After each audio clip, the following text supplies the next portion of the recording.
Google has been doing a lot of AI experiments lately with Gemini. They're really starting to get serious about using AI in their products, finally. I still don't really like using Gemini compared to ChatGPT yet, but we'll see how it goes. Now, one experiment that Google is doing is something called little language lessons.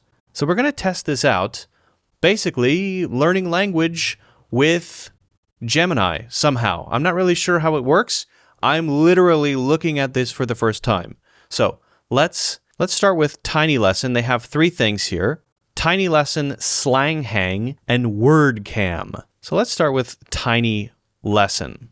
Okay, language, I want to learn, let's go with British English. Okay, and what is the purpose or theme? Okay, that's an interesting way to do it. Let's see. Let's do the purpose or theme is getting help from a friend. Getting help from a friend. Generate. I think we're actually generating a lesson, a totally unique lesson. Okay, so this is the UK, so mate makes sense. American English wouldn't use mate, but mate, lad, lass, and chinwag, chat or conversation. Is that real? I mean, I've heard that, but do people actually use that? Okay, cuppa, lend a hand, sort out, give us a shout. We've got some vocabulary here. In a pickle, dodgy. Dodgy. Okay, all right, can listen to it. In a pickle. Nice, all right, okay, cool. Phrases here. Okay, so we can just tab through this. So it's not really a lesson yet. It's more of just a list. Now, what's the difference between just going into Gemini or ChatGPT and saying, hey, give me a list of English vocabulary and phrases relevant to asking a friend for help? Yeah, the interface is better. I don't know. The content, I'm not sure if it's better or worse. But is a chinwag relevant to asking for help? Right? A pickle definitely is. That's a difficult situation. Dodgy could be, absolutely. Sort out definitely could be. So some of these seem pretty relevant and some a little less relevant. Fancy giving me a hand with this? Okay. Could you do me a favor? I'm in a bit of a pickle. Could you help? Let's see if I can hear the whole sentence. Okay, that's not playing. Does this play? So these are good, I think, good phrases, but they don't work. Okay, so tips. Using would for polite requests. When asking for help from a friend, politeness is key, and would is your best friend. Yes, would is a modal verb that adds a layer of politeness and indirectness to your requests, making them sound less demanding and more considerate. I would agree with that. Would you mind giving me a hand with this, love? This is definitely British English, not American English. Americans say, hey, get over here, help me. No, we do use would in American English too. Would you mind giving me a hand with this, love? Okay, yeah, that works. Could you pass me the sugar? Would you be a dear and pass me the sugar? Okay, all right. And I think we could generate another and another and another. So it's interesting. There's not a lot of depth here, and calling it a lesson, in my opinion, is a bit of a stretch. Is it a lesson? Almost. A lesson has a bit more, I would want it to be part of an actual conversation where the teacher introduces it and explains some things. Okay, let's start with this. Let's, warm up a little bit. There's not a lot of structure in the way that a lesson would have. But you know what? I can see the value there. All right, let's do Slang Hang. Learn expressions, idioms, and regional slang from a generated conversation between native speakers. Okay, this is an interesting concept. Okay, language. Let's do American English this time. Generate. I have to say, I like the UI here. I like the overall experience. Okay. So what, do we watch a conversation? Here's the premise. 2 strangers, Maya and Ben, are waiting inside a quirky independent bookstore in Portland. A sudden downpour started outside, and they're both taking shelter near the large front windows, browsing the poetry section. They strike up a conversation while waiting for the rain to stop. This rain is seriously coming down. Coming down, this is a phrasal verb meaning to fall heavily, especially for rain or snow. I like that. This rain is seriously coming down. Okay, this is cool. All right, press space to continue. So I go to the next one. Tell me about it. I was planning on hitting up that food cart pod, but I guess that's out of the question now. Tell me about it. This is an emphatic expression of agreement. It literally means you don't need to tell me, but in this context, it is used to show that the speaker completely understands and shares the other person's sentiment. Okay, so we have 3, honestly, quite useful little expressions there. Next one. Oh, the one in Hawthorne? I love that place. What were you going to get? Now, I do like that it's not too dense. If you had to learn a new expression or phrasal verb in every single thing, every single line of the conversation, it would be a little overwhelming. So having one that's just a response, I think, is good. Tell me about it. I was planning on hitting up that food cart pod, but I guess that's out of the question now. Okay, and then the response. Oh, sometimes this breaks. All right, space. Next one. I was craving some Korean barbecue tacos. Ooh, yeah. I've had Korean barbecue tacos. Those are very tasty. That place, Kim Jong Grillin, is legit.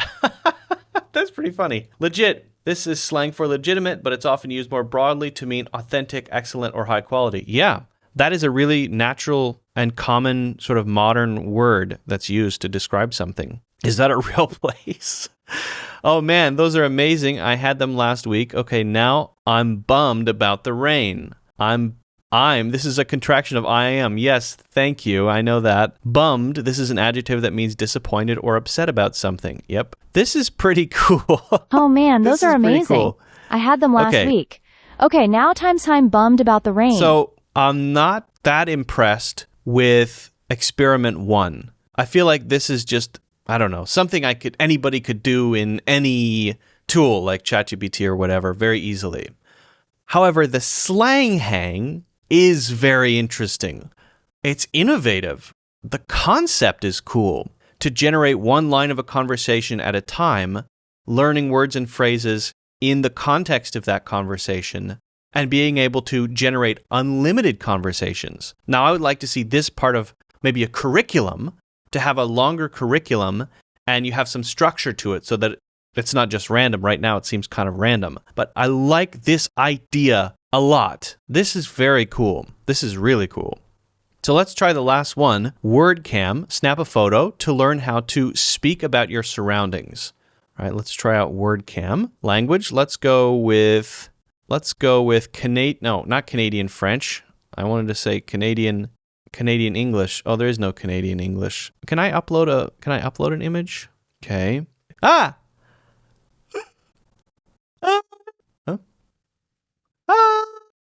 Okay. What do we have here? Green screen. That's true. We have a corduroy jacket. That's true too. Corduroy jacket. Okay. Corduroy jacket. It is corduroy. I have to say, it is corduroy. Okay, and then I think the more interesting one is the microphone. Microphone. Describe it. Sturdy, professional, sensitive, high quality, directional. That's a sturdy microphone. It looks like it can withstand a few knocks. Be careful with that microphone. It's very sensitive and will pick up the slightest noise. Boop. That's true. Okay. I don't know. I think using images for learning is cool and useful, right? But this is not necessarily better than, I don't know, taking a picture with ChatGPT and saying, describe this and give me the keywords and explanations of the keywords in the image. You can do that, again, with any tool. So I will say I like that Google experiments. I like that they do stuff like this. Of these 3, the first and the third, Tiny Lesson and WordCam, are just kind of like, pretty easy to do, and you could do it pretty much anywhere. It's just a different kind of visual experience. But Slang Hang is something that I haven't seen before, and I want to see more of it. I love the idea of step-by-step conversations with natural expressions, and seeing it in that way, listening to each one, is, I think, a great way to learn. I would like to have a bit more control over the situation, but again, the idea is really cool. Can I edit the situation? No, I can just generate unlimited situations. You can just regenerate, and then it gives you the situation, and it gives you the first line. 2 Australians, Marge and Bluey. Okay. How you going? Bluey? Let me try. Do I have an Australian accent? How you going, Bluey? Scorcher today, eh? Nah, that's the best I've got. Not great. My Australian accent is not good. Not good. But yes, so try this out. This is in Google Labs, and it's an experiment. I don't think they mean it as a product. That's kind of how Google does stuff. So Try it out. Let me know what you think. Do you agree? Is this the only one that's that interesting, or do you think all three have potential, or none of them? Let me know. If you haven't done so already, don't forget to hit the like button and subscribe. Get a free course, a 1-hour course in the links in the description. Also, check out the 90-day program. That is the best way, I really believe this, the best way to improve your English in 90 days. You get 5 courses taken within 90 days, over 50 hours of lessons, assignments, checked by AI, AI-powered assignment checking and conversations happen throughout the program, and you can get a full refund, even after you complete the whole thing, if you aren't happy with your progress. That is a, I think, pretty great guarantee. And of course, my WhatsApp if you have questions along the way. So check that out. Links in the description. Thank you for watching, and I will see you in the next one.